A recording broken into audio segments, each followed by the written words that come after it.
بسم الله الرحمن الرحيم الحمد لله رب العالمين اللهم صل على سيدنا محمد وعلى آل سيدنا ومولانا محمد وبارك وسلم عليه أشهد أن لا إله إلا الله وحده لا شريك له وأشهد أن سيدنا ومولانا محمدا عبده ورسوله أما بعد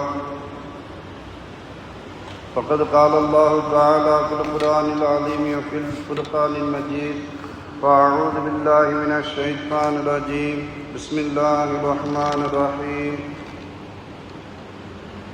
إن الذين آمنوا وعملوا الصالحات سيجعل لهم الرحمن ودا صدق الله مولانا العظيم وقال نبينا محمد رسول الله صلى الله عليه وسلم ما استفاد مرء بعد تقوى الله من مرأة صالحة صدق رسول الله صلى الله عليه وسلم أنا سلطان إبراهيم اسمي إلى خير البرية انتمائي أنا سلطان إبراهيم اسمي إلى خير البرية انتمائي أنا سلطان إبراهيم اسمي إلى خير البرية انتمائي الحمد لله சர்வ புகழும் புகழ்ச்சியும் இவ்வுலகையை படைத்து பரிபாலித்து ரட்சித்து காத்து வரக்கூடிய அல்லாஹ் ஜல்ல ஷானஹு தஆலா ஒருவனுக்கே சொந்தமானது.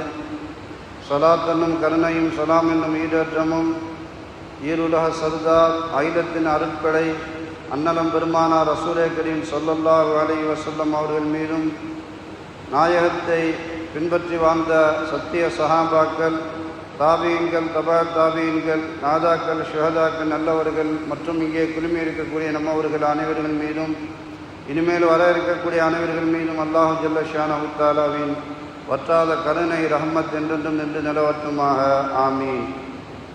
வாழும் காலமெல்லாம் ஈமானோடு வாழ்ந்து கலிமா சொன்ன நிலைமையில் ஈமானோடு மரணமாகக்கூடிய நல்ல நசீபை அல்லாஹு தஆலா நம்மவர்கள் அனைவர்களுக்கும் உலகில் உண்டான முஸ்லிமான ஆண்கள் பெண்கள் அனைவர்களுக்கும் தந்தருள் புரிவானாக. ஆமீன் ஆமீன் யா ரப்பல் ஆலமீன். அல்ஹம்துலில்லாஹ். கண்ணியத்திற்குரிய அல்லாஹ் ஜல்ல ஷானஹு தஆலாவின் நல்லடியார்களே, இஸ்லாமிய சகோதரர்களே, உலகமே நிம்மதியை தேடி அலைந்து கொண்டிருக்கின்றது. அதிகமானவர்கள் மன உளைச்சலால் பாதிக்கப்பட்டு நிம்மதி இல்லை, நிம்மதி எங்கே கிடைக்கும் என்று தேடக்கூடிய ஒரு சூழ்நிலை. பலவிதமான கவலைகள், பிரச்சனைகள், குடும்பத்திலும் பொருளாதாரத்திலும் பலவிதமான ரீதியில் எல்லா விஷயத்திலேயும் சோதனைகள். நிம்மதி இல்லையே, நிம்மதி இல்லையே, நிம்மதி எங்கே கிடைக்கும், என்ன செய்தால் கிடைக்கும், யாரிடம் செல்ல வேண்டும் என்று உலக மக்கள் எல்லாம் ஏங்கிக் கொண்டிருக்கின்றார்கள். எத்தனையோ நபர்கள் எந்த ஞானியை பார்த்தால் நமக்கு நிம்மதி கிடைக்கும், எந்த குருவிடம் சென்றால் நிம்மதி கிடைக்கும் என்று குருவை தேடி அலைந்து கொண்டிருக்கிறார்கள். இன்னும் சிலர்கள் எந்த மதுபானத்தை அருந்தினால், எந்த போதை மாத்திரையை சாப்பிட்டால் உட்கொண்டால் நமக்கு இந்த ஸ்ட்ரெஸ் என்று சொல்லக்கூடிய மன உளைச்சல், கவலை நீங்கும், நிம்மதி வரும் என்பதாக அலைந்து கொண்டிருக்கிறார்கள். அந்த நிம்மதிக்காக என் சொத்து முழுவதையும் கொடுப்பதற்கு தயாராக இருக்கிறேன், எல்லாம் இருந்தும் நிம்மதி இல்லை, நிம்மதி எங்கே, நிம்மதி எங்கே என்று தேடக்கூடிய சூழ்நிலை. கண்ணியமானவர்களே, அல்லாஹ்வை உயிருக்கு உயிராக, உயிரை விட மேலாக பிரியம் கொள்ளும் பொழுதும், அல்லாஹ்வை அஞ்சி வாழும் பொழுதும், அல்லாஹ்வை பயந்து அவனுடைய சட்டத்திட்டங்களை ஹலால் ஹராமை பேணி பாதுகாத்து இறையச்சத்தோடு வாழும் பொழுதும் நிம்மதி என்பது அவரை தேடி வர ஆரம்பித்துவிடும். உலகில் யார் யாரையோ பிரியப்படுகின்றார்கள். ஹராமான ரீதியிலே சில பிரியத்தை வைத்து அதன் மூலமாக நிம்மதி கிடைக்கும் என்று அலைகிறார்கள். ஒரு கெட்டதை வைத்து உன்னது கெட்டது தான் நடக்குமே தவிர எப்படி நிம்மதி கிடைக்கும்? எனவே நாம் அல்லாஹ்வை உயிருக்கு உயிராக நேசிக்கப்பதும், அல்லாஹ்வை மனதார உளமாற திக்ரு செய்வதும், அல்லாஹ்வுக்கு கட்டுப்பட்டு அவனுடைய ஏவல்களை எடுத்து நடப்பதும், அல்லாஹ் தடுத்த அனைத்து ஹராம்களை விட்டும் தவிர்த்து அவனை பயந்து தக்குவாவோடு வாழும் பொழுது நமக்கு நிம்மதி தானாக வரக்கூடியதாக இருக்கின்றது. இதை இறை மறுப்பாளர்கள் அறியாமல் இருக்கலாம்.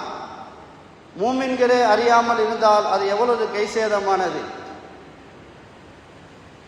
கஸாலி ரஹ்மத்துல்லாஹி அலைஹி அவர்கள் இறையச்சத்தினால் கிடைக்கக்கூடிய பாக்கியங்களை பற்றி பேசுகின்றார்கள்.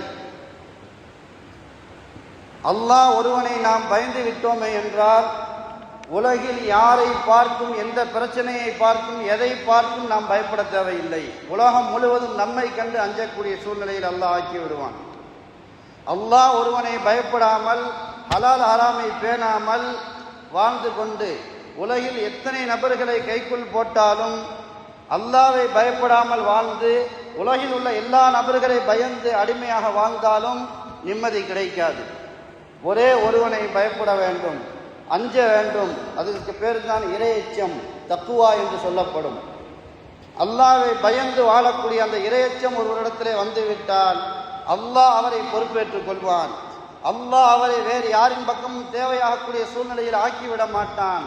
அல்லாஹ்வுடைய உதவியும், அல்லாஹ்வுடைய வெற்றியும், அல்லாஹ்வுடைய பாவ மன்னிப்பும் பாதுகாப்பும், அல்லாஹ்வுடைய மலக்குகளுடைய படையும் அவரை காப்பதற்கு தயாராகி விடுவார்கள். எனவே இறையச்சம், அல்லாஹ் ஒருவனை பயந்தால் வேறு யாரை பார்த்து, எந்த பிரச்சனையை பார்த்து, எந்த ஸ்ட்ரெஸ்ஸை பார்த்து நாம் பயப்பட வேண்டிய அவசியம் இல்லை. அந்த ஒருவனை பயப்படாமல் அதை விட்டுவிட்டு மற்ற என்ன காரியங்களை செய்தாலும் ஒரு காலம் உலகிலே எவருக்கும் நிம்மதி கிடைக்காது என்பதை மனதிலே பதிய வைத்துக் கொள்ள வேண்டும். கஸாலி ரஹ்மத்துல்லாஹி அலைஹி கூறுகிறார்கள், ஏலம் அன்ன தக்குவா கன்சுன் அசீசுன், அறிந்து கொள்ளுங்கள், தக்குவா இறையச்சம் என்பது அது புதையல், அசீசுன் சர்வசாதாரணமாக கிடைக்கக்கூடியதல்ல, மிகவும் கஷ்டமானது. அதை பெற்றுக்கொண்டவர்கள் மிகவும் சொற்பமானவர்கள். அல்லாஹ்வை எல்லா நேரம் பயந்து வாழக்கூடிய ஒரு தன்மை தக்குவா வந்துவிட்டால் அவனுடைய சொல், செயல், எண்ணம் முழுவதும் அல்லாஹ்வை பயந்தே அவனுடைய வாழ்க்கையை அமைத்துக் கொள்வான். அது கிடைத்து விட்டால் மிகப்பெரிய புதையல் கிடைத்ததற்கு சமம். அதை பெற்றுக்கொண்டவர்கள், அந்த புதையலை கண்டெடுத்தவர்கள் மிகவும் சொற்பமான நபர்கள் தான். பலையும் வஃபர்தபிஹி, அந்த புதையலை நீ கண்டுபிடித்து விட்டாய் என்றால், இறையச்சம் என்ற தக்குவாவை எடுக்க ஆரம்பித்து விட்டாய் என்றால், ஃபகம் தஜிது ஃபீஹி மின் ஜௌஹரின் ஷரீஃப், அந்த புதையலில் இருந்து இறையச்சத்தின் மூலமாக எத்தனை விதமான முத்துக்களையும் மாணிக்கங்களையும் மரகதங்களையும் நீ இங்கிருந்து எடுப்பாய். உனக்கு எல்லாம் கிடைத்து கொண்டே இருக்கும். நபீஸ், தன்னிகரற்ற பலவிதமான தங்க ஆபரணங்கள், மாணிக்கங்கள், வைடூரியங்கள் எல்லாம் உனக்கு கிடைக்க ஆரம்பிக்கும். இறையச்சத்தை அப்படி புகழ்ந்து பேசுகின்றார்கள். அது ஒரு புதையல். அந்த புதையலை நீ எடுக்க ஆரம்பித்து விட்டால், கண்டு கொள்ள ஆரம்பித்து விட்டால் எல்லாமே உன்னுடைய காலடியிலே வந்து கொட்டும். வஹைரின் கத்தீர், எல்லா அதிகமான நலவுகள் அனைத்தும் உனக்கு கிடைக்க பெறும். வரிசுக்கின் கரீம், சங்கையான உணவு, கண்ணியமான உணவு உன்னை தேடி வரும். ஒன்றே ஒன்றை எடுக்க வேண்டும், இறையச்சம், அல்லாஹ்வை பயந்து வாழுவது. அல்லாஹ்வை பயந்தால் என்ன செய்ய வேண்டும்? ஹராமை செய்யக்கூடாது. ஹராமை செய்வதற்கு செலவழிக்க வேண்டும். எல்லா மக்களையும் பயந்து தனிமையிலே செய்ய வேண்டும். பல லட்சங்களை செலவழிக்க வேண்டும். அதன் மூலமாக சரி நிம்மதியாக கிடைக்குமா? கிடைக்காது. இன்னும் பயம் மேல் பயம், பிரச்சனை மேல் பிரச்சனை. ஒரு பாவம் மற்றொரு பாவத்தை தூண்டிக்கொண்டே செல்லும். ஆக சங்கையான உணவும் ஃபௌசின் கபீர், பயங்கரமான மகத்தான வெற்றியும் உனக்கு கிடைக்கும். இம்மையிலும் வெற்றி, மறுமையிலும் வெற்றி, கபரிலேயும் வெற்றி. வகுன்மின் ஜசீம், அது மிகப்பெரிய ஒரு கனிமத், அனாந்தர சொத்தாக உனக்கு கிடைக்கக்கூடியது. எந்த கஷ்டமும் இல்லாமல் எல்லாம் உன்னுடைய காலடியிலே வந்து கொட்டப்படும். அப்படிப்பட்ட ஒன்றுதான் இறையச்சம். பாவத்தை விட்டும் தவிர்ந்து வாழ வேண்டும். இது கஷ்டம். பாவத்தை செய்வதுதான் கஷ்டம். பாவத்தை விட்டு தவிர்ந்து வாழ்வது ஈஸியானது, சுலபமானது. முழுக்கின் அதீம், மகத்தான ஆட்சி அதிகாரம் உனக்கு கிடைக்கும். உன்னுடைய கட்டளையிலே, உன்னுடைய கட்டளையின் பிரகாரம் எல்லா உயிரினங்களும் பயந்து நடங்கும். மன் காஃபல்லாஹ் காஃபலஹு குல்லு ஷைஇன் என்று நாயகம் ஸல்லல்லாஹு அலைஹி வஸல்லம் கூறினார்கள். யார் அல்லாஹ்வை பயந்து வாழ்ந்தாரோ அவரை பார்த்து உலகில் உண்டான அனைத்து வஸ்துக்களும் பயப்பட ஆரம்பித்துவிடும். பரிபூர்ணமாக அல்லாஹ்வை பயந்தால், சொல்லிலிருந்து, செயலிலிருந்து, எண்ணங்களிலிருந்து, தக்வா என்பது சாதாரண விஷயம் அல்ல. அதை எடுத்து விட்டால் உலகில் உண்டான எல்லாம் இவருக்கு கட்டுப்படும். எத்தனை வலிமார்கள் எத்தனை மிருகத்திடத்திலே பேசிக் கொண்டிருந்தார்கள். அந்த மிருகங்கள் வலிமார்களுக்கு மண்டியிட்டு சரணடைந்து பணிவிடை செய்யும். பாம்புகள் எல்லாம் வலிமார்களுக்கு முன்பு, வலிமார்கள் என்றால் யார்? எப்பொழுதும் அல்லாஹ்வை பயந்து வாழ்ந்தவர்கள் தான் வலிமார்கள். அல்லதீன ஆமனு வ கானு யத்தகூன், அவர்கள் ஈமான் கொண்டவர்களாக இருப்பார்கள், எப்போதும் பயப்படுவார்கள். எப்பொழுதாவது பயந்து விட்டு நான் தான் தக்குவா இருக்கேன் என்று அல்ல, ஒவ்வொரு நொடி பொழுதிலும் அல்லாஹ் அல்லாததை சிந்திக்காமல், அல்லாஹ் அல்லாததை பெரியதாக நினைக்காமல், அல்லாஹ்வுக்கு மாற்றமாக எதையும் சிந்திக்காமல் எல்லா நேரமும் இறையச்சத்தோடு வாழும் பொழுது எல்லாம் நமக்கு கட்டுப்படும். முழுக்கின் அதீம், மிகப்பெரிய அரசாட்சி. காற்று நமக்கு கட்டுப்படும், விஷஜந்துகள் நமக்கு கட்டுப்படும். மரம், செடி, கொடி, வானம், பூமி, மலையை பெய் என்றால் பெய்யும். நபி ஸல்லல்லாஹு அலைஹி வஸல்லம் சொன்னார்கள். இறை நேசர்கள் என்று சிலர்கள் இருக்கிறார்கள். அவர்கள் சத்தியமிட்டு இது நடக்கும், நீ போ என்று சொன்னால் அது கண்டிப்பாக நடந்துவிடும். அதை அல்லாஹ் நடத்தியே தீருவான். தன்னுடைய நேசர்கள் கொடுத்த வாக்கு பொய்யாக கூடாது. தன்னுடைய நேசருக்காக அவர் சொன்ன வாயிலிருந்து வந்த வார்த்தையை அல்லாஹ் அபர்ரஹு, அல்லாஹ் அதை சத்தியமாக்குவான், அல்லாஹ் அதை நடத்துவான். அவர்கள் யாருக்கு எதை கட்டளையிடுகிறார்களோ, மழை பொழி என்று சொன்னால் மழை பொழியும், மழை நில் என்றால் நிற்கும், காற்றை வா என்றால் வரும். எல்லா பஞ்சபூதங்களும் இறையச்சம் உடையவருக்கு கட்டுப்படக்கூடிய ஒரு சூழ்நிலை ஏற்படும். இது முஸ்லிம்களுக்கு மிகப்பெரிய பாக்கியம், அல்லாஹ்வை பயந்து வாழக்கூடிய தன்மையை எடுப்பது. மேலும் கூறுகிறார்கள் கஸாலி ரஹ்மத்துல்லாஹி அலைஹி, இந்த அனைத்தும் எதன் மூலமாக கிடைக்கிறது தெரியுமா? வஜுஇலத் ஜுமிஅத் வஜுஇலத் தஹத ஹாதிஹில் ஃபிஸ்லத்தில் வாஹிதா அல்லதி ஹிய தக்வா. இறையச்சம் என்ற ஒரே ஒரு தன்மையின் மூலமாக அனைத்து பாக்கியங்களும் உனக்கு கிடைக்கும் என்பதாக கஸாலி ரஹ்மத்துல்லாஹி அலைஹி கூறுகிறார்கள். மேலும் கூறுகிறார்கள், வத்த அம்மல் மாஃபில் குர்ஆனி மின் திக்ரிஹா, இறையச்சத்தை பற்றி குர்ஆனிலே என்ன சொல்லுகிறான் அல்லாஹ் என்பதை நீங்கள் சிந்தித்து பாருங்கள். கம் அல்லக பிஹா மின் கைர், எத்தனை விதமான நலவுகள் இருக்கின்றதோ அத்தனை நலவுகளும் இறையச்சத்திற்கு இருக்கு என்று அல்லாஹ் வாக்கு கொடுக்கின்றான். வகம் வாத அலைஹா மின் தவாப், எவ்வளோ விதமான நன்மைகளை அல்லாஹ் இந்த இறையச்சமுடையவருக்கு வாக்களிக்கின்றான். வகம் அல்லாஹு இலைஹா மின் சஆதா, எவ்வளோ பரக்கத்துகளை, வெற்றிகளை அல்லாஹு தஆலா இறையச்சமுடையவருக்கு குர்ஆனிலே வாக்களிக்கின்றான் என்று சொல்லிவிட்டு, வா அனா உது லக இத்னத்தை அஷரத்த கஸ்லா, ஒரு 12 வாக்குகளை குர்ஆனில் அல்லாஹ் இறையச்சத்தோடு வாழ்பவர்களுக்கு இந்த வெற்றிகள் எல்லாம், இந்த பாக்கியம் எல்லாம் கிடைக்கும் என்று கூறக்கூடிய 12 விஷயங்களை மட்டும் உன்னிடத்திலே கூறுகிறேன் என்று இமாம் கஸாலி ரஹ்மத்துல்லாஹி அலைஹி அவர்கள் கூறுகின்றார்கள். ஒன்றாவது அல் மிதுஹத்து வ தனாஉ, அல் மிதுஹத்து வ தனாஉ, இறையச்சத்தோடு வாழ்பவர்களை பார்த்து அல்லாஹ் புகழ ஆரம்பித்து விடுகின்றான். وَإِن تَصْبِرُوا وَتَتَّقُوا فَإِنَّ ذَلِكَ مِنْ عَزْمِ الْأُمُورِ, நீங்கள் மட்டும் உங்களுக்கு ஏற்படக்கூடிய பலா முசீபத்துகளிலே, பிரச்சனைகளிலே, கஷ்டங்களிலே பொறுமையாக இருந்தீர்கள் என்றால், அல்லாஹ்வை பயந்து இந்த கஷ்டத்தில் மாட்டிக்கொண்டோம், வெளிவருவதற்கு அல்லாஹ்வுக்கு மாற்றமான ஹராமான செயலை செய்துதான் வெளிவர வேண்டும் என்று பாவத்தின் பக்கம் செல்லாமல் முசீபத்துகளிலே பொறுமையாக இருந்து இறையச்சத்தோடு வாழ்ந்தீர்கள் என்றால், ஃபஇன்ன ذَلِكَ مِنْ عَزْمِ الْأُمُورِ, உலகில் உண்டான மூமின்களிலேயே ஈமானில் உறுதியான மூமின் அவர்தான். கடைசி வரை நாம் ஹராமின் பக்கம் சென்று விடாமல் பொறுமையாகவும் இறையச்சத்தோடு அல்லாஹ்வை பயந்து அல்லாஹ்வை தொழுது அல்லாஹ் எதை ஏவினானோ அதை செய்வோம், அல்லாஹ் எதை தடுத்தானோ அதை விட்டு தவிர்த்து வாழ்வோம் என்று உறுதியாக இருந்தால் அவரை விட உறுதியான ஈமான் உடையவர் வேறு யாரும் கிடையாது. திடீரென்று எப்பொழுதும் இரவும் அதிகமாக தொழுகுவது, அதிகமாக நோன்பு வைப்பது என்று இல்லாமல் எல்லா நேரமும் இறையச்சத்தோடு பாவத்தை பயந்து வாழ்ந்தாரே என்றால் ஈமானில் உறுதியானவர் அவர்தான் என்று அல்லாஹ் அப்படி புகழ்கின்றான். இரண்டாவது விஷயம், அல் ஹிஃபுது வல் ஹிராசா மினல் ஆயிதா, எதிரிகளிடம் இருந்து வரக்கூடிய ஆபத்துகளை விட்டும் நாம் உங்களை பாதுகாப்போம் என்று அல்லாஹ் வாக்கு கொடுக்கிறான். இறையச்சத்தோடு வாழ்ந்தார்.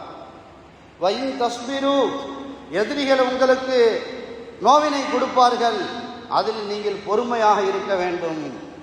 அப்படி பொறுமையாக இருந்தீர்கள் என்றால் வத்தத்தகு, எதிரிக்கு சரணடைந்து விடுவோம், காலில் விழுந்து விடுவோம், அவன் எந்த தெய்வத்தை சொல்கிறானோ அதை வணங்கி விடுவோம் என்று அவனுக்கு சரணடைந்து விடாமல் அல்லாஹ் மீது உறுதியான ஈமானோடு நம்பிக்கையோடு நீங்கள் பொறுமையாகவும் இறையச்சத்தோடும் வாழ்ந்தீர்கள் என்றால் லா யதுர்ருக்கும் கைதுஹும் ஷையா, அணு அளவும் உங்களுக்கு தீங்கிழைக்க முடியாது அவர்களால் என்று அல்லாஹ் கூறினார். அல்லாஹ்வுடைய அதிகாரத்தில் தான் எல்லாம் இருக்கிறது. வானம் பூமி எல்லாம், சூரியன் சந்திரன் எல்லாம் அந்த அல்லாஹ் ஒருவனை பற்றி நாம் பிடித்து கொண்ட பிறகு எந்த ஒரு உயிரினமாக இருந்தாலும் முன்னொற்றி ரோமம் அல்லாஹ்வுடைய அதிகாரத்தில் இருக்கிறது. யாருக்கும் எந்த சக்தியும் இல்லை. அவனை பயந்து நான் அவனை நன்றியோடு வாழ்வேன் என்று வாழ்ந்தீர்கள் என்றால் உலகமே ஒன்று திரண்டாலும் லா யதுர்ருக்கும் கைதுஹும் ஷைஆ, அணு அளவும் அவர்களுடைய சூழ்ச்சி எந்த தீங்கும் உங்களுக்கு செய்யாது, நான் உங்களை பாதுகாப்பேன் என்று இறையச்சத்தோடு வாழ்பவர்களுக்கு அல்லாஹ் வாக்களிக்கின்றான். அந்த ஒன்றை விட்டு விடுகிறோம், மீதம் உண்டான ஒவ்வொருவராக விழுகிறோம். உலகத்தில் எத்தனை நபர்கள் இருக்கிறார்கள்? எல்லாருக்கும் சரணட முடியுமா? அப்படி ஒரு கால் விழுந்தாலும் எல்லாராலும் நம்மை காக்க முடியுமா? அவர்களுடைய உள்ளத்தை 2 விரலுக்கு மத்தியில் அல்லாஹ்வுடைய அதிகாரத்திலே வைத்திருக்கிறானே, யாருடைய உள்ளத்தை எப்படி வேண்டாலும் அல்லாஹ் திருப்பி விடுவானே. எனவே அந்த ஒருவனை பிடித்தால் போதும், உலகில் யாருக்கும் பயப்பட தேவையில்லை, யாராலும் எந்த தீங்கும் உங்களுக்கு நிகழாது என்று குர்ஆனில் அல்லாஹ் வாக்களிக்கின்றான், அணு அளவும் என்று சொல்கின்றான். மூன்றாவது, இறையச்சத்தோடு வாழும் பொழுது உங்களுக்கு அத்தஈது வன் நுஸ்ரா, அல்லாஹ்வுடைய உதவியும் அல்லாஹ்வுடைய பக்கபலமான பாதுகாப்பும் கிடைக்கும், அல்லாஹ்வுடைய வெற்றி உதவி உங்களுக்கு கிடைக்கும் என்று வாக்களிக்கிறான். இன்னல்லாஹ மஅல்லதீன தக்கவ் வல்லதீன ஹும் முஹ்ஸினூன், யார் அல்லாஹ்வை பயந்து வாழ்கிறாரோ அல்லாஹ் பார்த்து கொண்டிருக்கிறான், அல்லாஹ் பார்த்து கொண்டிருக்கிறான், கேட்டு கொண்டிருக்கிறான், பிடரி நரம்பை விட நெருக்கத்தில் இருக்கிறான். இந்த ஹராமை இந்த செய்கிறோமே, சொல்கிறோமே, இந்த ஹராமை உள்ளத்தில் சிந்திக்கிறோமே, போர்வையை போர்த்தி கொண்டு கடுமையான இருளிலே நீங்கள் உள்ளத்தில் வாயில் பேசாமல் ஒரு ஓட்டத்தை ஓட்டினாலும் அந்த உள்ளத்தில் ஊடுருவக்கூடிய விஷயத்தையும் அறிந்தவனாக இருக்கிறானே என்று அந்த அல்லாஹ்வை பயந்து வாழ்ந்தீர்கள் என்றால் அவர்களோடு அல்லாஹ் இருப்பான். அல்லாஹ்வை மீறி யாரும் அவர்களை தொட முடியாது. வேற எந்த படைபலமும் தேவையில்லை. இறையச்சத்தோடு இருப்பவர்களுக்கும் வல்லதீனஹும் முஹ்ஸினூன், யார் எப்பொழுதும் அல்லாஹ் நம்மை பார்க்கிறான் என்று அல்லது இவரே அல்லாஹ்வை பார்ப்பதை போன்று ஆகிவிட்டாரோ அல்லாஹ் அவருடன் இருக்கின்றான், அவருக்கு அருகாமையில் இருக்கிறான், அவருக்கு பக்கபலமாக இருக்கிறான், பாதுகாப்பாக இருக்கிறான். அல்லாஹ்வை மீறி யாரும் அவரை அழிக்க முடியாது, இவருக்கு வெற்றிதான் கிடைக்கும் என்பதாக அல்லாஹ் மூன்றாவதாக வாக்களிக்கின்றான். நான்காவதாக அந்நஜாத்து மின ஷதாயி, கஷ்டங்களிலிருந்து வெற்றி, சிரமங்கள் துன்பங்கள் துயரங்கள் சிரமத்திலே அகப்பட்டு கொண்டார் அதிலிருந்து வெளியேற்றுவது, வெற்றியை கொடுப்பது இறையச்சத்தின் மூலமாக கிடைக்கும். வர்ரிசுக்கு மினல் ஹலால், ஹலாலான ரீதியிலே ரிசுக்கு அவரை தேடி வரும். வமை யத்தகில்லாஹ யஜ்அல் லஹு மக்ரஜன் வ யர்சுக்குஹு மின் ஹைத்து லா யஹ்தஸிப், யார் அல்லாஹ்வை பயந்து வாழ்கிறாரோ யஜ்அல் லஹு மக்ரஜா, அவருக்கு என்ன பிரச்சனையோ அந்த பிரச்சனையிலிருந்து வெளியேறுவதற்கு என்ன தீர்வோ அதை அல்லாஹ் அமைத்து கொடுப்பான். எத்தனையோ பேருக்கு சில நோய்கள் இருக்கும், அந்த நோய்க்கு வீட்டிலேயே மருந்து இருக்கும், ஆனால் இதுதான் மருந்து என்பதாக தெரியாது. கொள்ளையிலேயே சில தாவரங்கள் இருக்கும், இதுதான் மருந்து என்று தெரியாது. அருகாமையிலேயே அதுக்குண்டான மருத்துவர் இருப்பார், அதை பற்றி தெரிஞ்சவர் இருப்பார், அவருக்கு தெரியாது, உலகம் முழுவதும் தேடிக்கொண்டிருப்பார். அல்லாஹ்வுடைய உதவி இல்லை என்றால் எத்தனை மக்களை பழக்கப்படுத்தி கொண்டால் இவர்களை வைத்து எந்த டாக்டர் என்பதை நாம் அறிந்து கொள்ளலாம் என்று நினைப்பது அல்லாஹ்வை மறந்து செய்யக்கூடியது. அல்லாஹ் ஒருவனை பயந்து வாழ்ந்தால் உங்களுக்கு உண்டான பிரச்சனையிலிருந்து வெளியேறுவதற்கு என்ன தீர்வோ அதை அல்லாஹ் உங்களுக்கு அமைத்து கொடுப்பான். நினைத்து பார்க்காத ரீதியில் ரிஸ்கை அல்லாஹ் கொடுப்பான், பரக்கத்தை கொடுப்பான், பிரச்சனைகளை நீக்குவான். ஆக கஷ்டங்களிலிருந்து வெளியேற வேண்டுமா? பல முயற்சிகள். இறையச்சத்தை எடுத்தால் போதும், அல்லாஹ்வை பயந்து வாழ ஆரம்பித்தால் போதும். இறையச்சம் என்று பல படித்தரமாக இருக்கிறது. ஒவ்வொரு நேரமும் சொல்லிலே பயப்பட வேண்டும், செயலிலே பயப்பட வேண்டும், அடுத்து எண்ணத்திலே பயப்பட வேண்டும். ஒரு நொடி கூட அல்லாஹ் அல்லாத யாரையும் பெரிதாக நினைக்காமல் அல்லாஹ் ஒருவனை பெரிதாக நினைத்து அந்த ஈமானை வலுப்படுத்தி கொண்டே இருக்க வேண்டும். ஜத்திது ஈமானக்கும் பி கௌலி லா இலாஹ இல்லல்லாஹ். அல்லாஹ் ஒருவனை தவிர யாருக்கும் எந்த சக்தியும் இல்லை, வணங்கப்படுவதற்கு தகுதியானவன் அவனை ஒருவனை தவிர யாரும் இல்லை, வேறு எல்லாம் அல்லாஹ்வுடைய அடிமை. அல்லாஹு சமத், அல்லாஹ் மட்டும்தான், யாரிடமும் எந்த தேவையும் அற்றவன். அல்லாஹ் அல்லாத அனைத்தும் அல்லாஹ்வின் பக்கம் தேவையாகி கொண்டிருக்கிறது. யாருக்கும் சொந்த ஆற்றலை உலகில் அல்லாஹ் கொடுக்கவில்லை. எனவே அந்த மெயின் சுவிட்சாக இருக்கக்கூடிய உலகத்தை அனைவருடைய ரோமத்தையும் உள்ளத்தையும் வானம் பூமி எல்லாம் தன்னுடைய கஸ்டடியிலே அல்லாஹ் வைத்திருக்கிறான். அவனை பிடித்து விட்டால், அவனை பயந்து வாழ்ந்து விட்டால் அந்த பிரச்சனையிலிருந்து வெளியேறக்கூடிய வாய்ப்பை, வழியை அல்லாஹ் ஏற்படுத்தி தருவான். அடுத்து ஐந்தாவது அமல், நம்முடைய அமல்கள் சரியாகும். அமல்கள் எத்தனையோ பேர் கெட்ட அமலை விடணும் என்பதாக நினைக்கிறேன், எனக்கு நல்ல அமல் வேணும், நல்ல வேலை வேண்டும் என்பதாக தேடிக்கொண்டிருப்பார்கள். அல்லாஹ் கூறுகிறான், யா அய்யுஹல்லதீன ஆமனு தக்குல்லாஹ், ஈமான் கொண்டவர்களே அல்லாஹ்வை பயந்து கொள்ளுங்கள். வக்கூலு கௌலன் சதீதா, தெளிவான வார்த்தையாக பேசுங்கள். அப்படி செய்தீர்கள் என்றால் யுஸ்லிஹ் லக்கும் அஅமாலக்கும், உங்களுடைய அமல்களை சாலிஹானதாக நல்ல அமலாக அல்லாஹ் ஆக்குவான். பயம் ஏன் வேண்டும்? பயப்பை தக்குவாவை எடுக்க வேண்டும். உள்ளத்தில் எடுத்து விட்டார் நாயகம் சொல்லுவார்கள், அத்தக்குவா என்பது உடலை கவனித்து அல்ல, பயப்படுவதை போன்று தொழுவதனால் அல்ல. அவருடைய உள்ள தக்குவா என்பது ஹாஹுனா, உள்ளத்தினுடைய இடது பக்கத்தில் இருக்கக்கூடிய அந்த ஹார்ட், இதயத்தினுடைய அந்த பகுதியிலே இருக்கக்கூடியது. தக்குவா என்பது உள்ளத்திலே இருக்கக்கூடியது. அந்த தக்குவா வந்துவிட்டால் யார் பார்த்தாலும் பார்க்கவில்லை என்றாலும் எல்லா நேரமும் அல்லாஹ்வை பயப்படுவார். அப்படி ஆகிவிட்டால் உங்களுடைய அமல்களை நான் சரியாக்குகிறேன், உங்களுடைய வேலைகளை செவ்வையாக்குகிறேன், உங்களுக்கு தோதுவான அனைத்து காரியங்களையும் அமைத்து தருகிறேன் என்று அல்லாஹ் வாக்களிக்கின்றான். ஆறாவது, குஃப்ரானு துனூப், பாவங்களை எல்லாம் மன்னிக்கப்படும். பாவம் மன்னிக்கப்படுவதை விட பெரிய பாக்கியம் என்ன?